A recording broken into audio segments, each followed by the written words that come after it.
आणि आता एक सविस्तर बातमी पाहूयात। महायुतीच्या ट्रिपल इंजिनला आता मनसेचं इंजिन जोडलं जाण्याची शक्यता निर्माण झाली आहे। त्यामुळे राज्यामध्ये 4 इंजिन सरकार अस्तित्वात येऊ शकतं। मनसे आणि भाजपच्या युतीबाबत उपमुख्यमंत्री देवेंद्र फडणवीस यांनी थेट भाष्य केलं। त्यावरती मनसेने काय भूमिका घेतली आहे पाहूयात हा रिपोर्ट।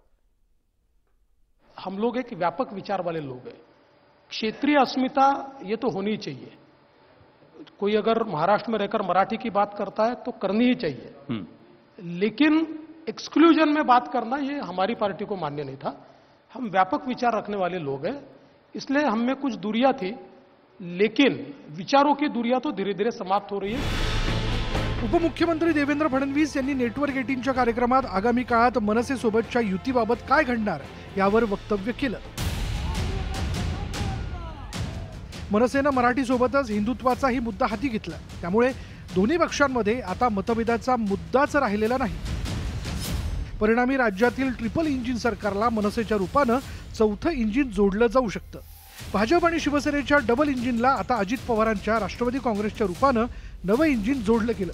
परिणामी महायुतीचं सरकार ट्रिपल इंजिन म्हणून ओळखलं जाऊ लागलं। पण आता लोकसभा निवडणुकीच्या आधी मनसेचं इंजिनही महायुतीच्या यार्डात दाखल होऊ शकतं।